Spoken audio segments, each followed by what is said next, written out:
está pensando em fazer uma doação e está cheio de dúvidas, né? Normal. Mesmo as pessoas que acreditam que eu faço doação costumeiramente ali para meus filhos, né? Dou parte da minha herança e tal. Mesmo essas pessoas, elas erram. Imagina quem não tem o costume de estar fazendo esse tipo de operação, esse tipo de doação. No vídeo de hoje eu vou te explicar um pouquinho sobre essa situação de doação e a diferença entre doação de bens e doação de cotas. Vou falar ainda um pouquinho sobre doação de dinheiro. Acompanhe o vídeo e aproveita agora e já segue o canal, já compartilha, já vai dando o seu curtir, porque o nosso propósito aqui é deixar conhecimento para você, o máximo de conhecimento possível para que possa auxiliar na sua tomada de decisão. Bom, seguinte, você já deve ter ouvido falar sobre doação de bens. Isso daí é uma situação muito comum. Um pai tem vários bens, aí ele já quer, né, em vida, direcionar parte desses bens ali para um de seus filhos ou para vários de seus filhos. Ele pega um imóvel, vamos pegar uma família bem pequenininha, pai, mãe e um filho. Aí o pai e a mãe decidem colocar um terreno que eles têm, sei lá, no nome desse um filho. Aí ele vai no cartório, tal, solicita na prefeitura a transferência desse imóvel para o nome do filho. O que ele tem de custo além das taxas de prefeitura e taxa de cartório? Ele tem um imposto sobre essa doação, é o ITCMD, que se chama Imposto sobre Transmissão e Causas Mortis e Doações. É o mesmo imposto que a galera paga lá no inventário, com uma pequena diferença. Ele pode ser mais caro. Eu vou pegar um exemplo aqui no Mato Grosso. A tabela é escalonável, então começa até X valor é 0 de imposto, a alíquota 0, depois sobe, mais 2, depois 4, depois 6, depois 8. E por que é mais caro? Porque a doação em vida é uma tabela separada e custa mais caro. Eu vou deixar nesse link para vocês a página ali onde está a portaria onde fala da doação, da tabela de escalonável. Vou deixar aqui de presente aí para vocês já fazerem algumas simulações, tá certo? Mas assim, vamos lá, o que muda? O que temos nessa situação? Quando você vai fazer uma doação de um bem, você tem que fazer essa doação de valor integral. Então, você vai fazer sobre o valor total do bem. O exemplo da família que eu dei ali, né, que eu falei, é de um filho que está pensando em fazer uma doação de um terreno. Vamos dizer que esse terreno, sei lá, custa 100 mil, 200 mil, o imposto vai ser incidente sobre essa alíquota. Sobre a base de cálculo. Ele está ali na faixa dos 4%. É 4% sobre o valor total.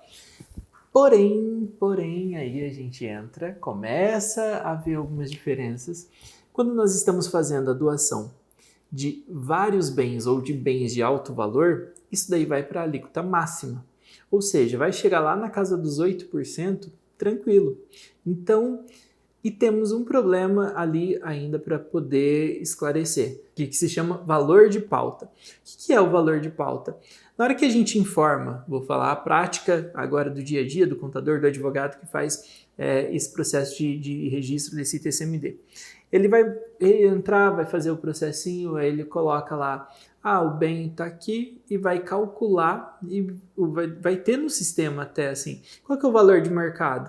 Qual que é o valor escriturado? Tá, e qual que é o valor que vai cobrar imposto? Nenhum dos dois. Vai cobrar sobre o valor estipulado, apurado pela própria Cefaz, pela própria Secretaria Estadual de Fazenda.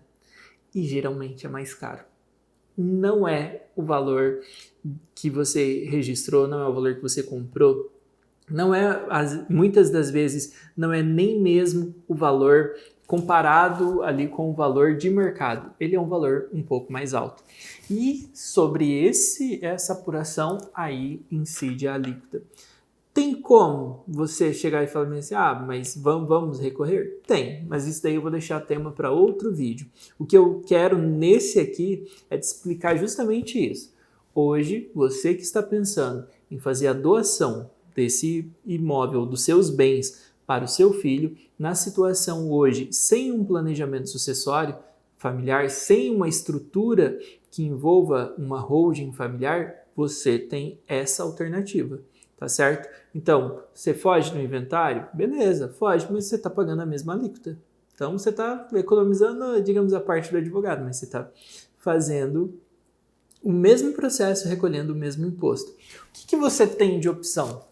Hoje, o que você tem de opção é executar um planejamento sucessório familiar. Se você for ver ao longo dos vídeos que eu tenho aqui no canal, e tem vários vídeos aí, você vai ver que todos eles eu te falo, olha só, existe o que você faz hoje e o que você pode fazer se você optar pelo planejamento sucessório familiar.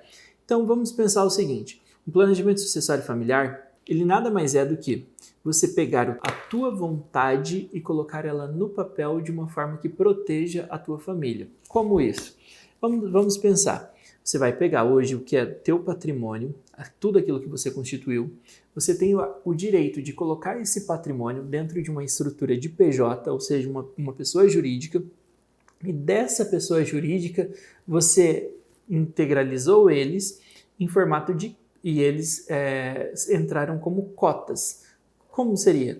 Integralizei, ao invés eu posso até colocar dinheiro, mas eu coloco o meu patrimônio como o acervo patrimonial daquela empresa. Ou seja, eu vou ficar na minha declaração de imposto de renda, vou ficar com as cotas ali da minha empresa e vou colocar o meu patrimônio dentro da empresa. Vou transferir esse patrimônio para dentro da empresa. O que vai acontecer para dentro da holding?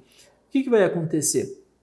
Nessa estrutura do planejamento sucessório, essas cotas, futuramente, querendo você, elas poderão ser transferidas, ou seja, doadas para os seus herdeiros, certo? Eu vou fazer uma doação de cotas aqui para que os meus filhos tenham participação na holding que eu criei para eles, nada mais do que, né, a gente finalizando ali o processo do planejamento sucessório.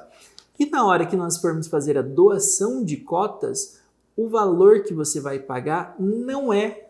Você vai pagar o mesmo imposto, tá? Não tem para onde fugir, você não fica mais bonito, você não fica isento por ser um planejador ali, um executor, né? E organizar tudo isso, mas você sim tem um benefício. E o benefício é que no final... Peraí, antes de eu falar, faz o seguinte... Curte o vídeo, você que não curtiu, porque o que eu vou te entregar agora é um dos códigos que você tem para poder realmente você falar assim, cara, era isso que eu estava faltando eu saber para poder definir e fazer o meu planejamento sucessório. Então, eu estou te entregando um código, por favor, deixa seu like aí, tá certo? Seguinte, então vamos lá. O que você tem que fazer? Você vai fazer o teu planejamento sucessório, fez a tua doação ali e você vai essa doação de cotas e não você vai fazer a doação de cotas e não de bens. E essa doação de cotas por ordem legal, respeitando a legislação, tudo é feito sobre o preço de escrituração. Vamos lá, eu vou citar um exemplo para você. Seguinte. Vamos pensar que hoje a tua casa vale 1 milhão. Se você for fazer essa doação dessa casa no valor de 1 milhão, você nada mais, nada menos vai ter do que uma casa de 1 milhão fazendo a doação a 8%, que seria a alíquota máxima, correto? Você teria que pagar R$80 mil. Nada mais, nada menos do que isso. A alíquota máxima, R$80 mil sobre esse 1 milhão. Beleza, só que você não comprou essa casa por 1 milhão, você comprou ela há 10, 15 anos, você construiu ela, enfim, está na tua declaração de imposto de renda essa mesma casa por R$300 mil. Aí você, como sujeito inteligente que vai fazer o seu planejamento sucessório familiar. Fazendo o seu planejamento sucessório familiar, você integralizou essa casa, colocou ela como parte do capital social da tua empresa e ela entrou pelos R$300 mil, que foi o valor que você fez a doação, correto? Que você fez a aquisição dela. Então você adquiriu ela por 300 e integralizou ela dentro da empresa pelos mesmos 300, o valor de integralização ali. E agora você vai fazer a doação, mas você não vai doar a casa, você vai doar as cotas. Você vai doar as cotas daquela holding patrimonial, daquele planejamento sucessório para os seus herdeiros, para o seu filho. Aí o que vai acontecer? Vai pagar um imposto normal, mas esse imposto será sobre os 300 mil reais. 8% sobre 300 mil dá 24 mil. Ao invés de pagar 80, pagar 24? Não sei. Pensa aí. Faz as contas você. Será que compensa? Será que compensa você fazer um planejamento sucessório onde vai te trazer muitos outros benefícios e vai te trazer redução no custo, redução que é essa que dá praticamente para poder comprar um segundo imóvel ali, dependendo do local onde você estiver? Bom, o que eu te aconselho é o seguinte, assim que você terminar esse vídeo, de assistir esse vídeo, você vai lá, pega a tua declaração de imposto de renda, você deve saber mais ou menos quanto que vale cada bem teu. Faz uma simulação entre o valor de mercado, por quanto você venderia o teu imóvel hoje e por quanto que ele está escriturado. Depois você volta aqui e me fala se vale ou não vale a pena fazer um planejamento sucessório familiar.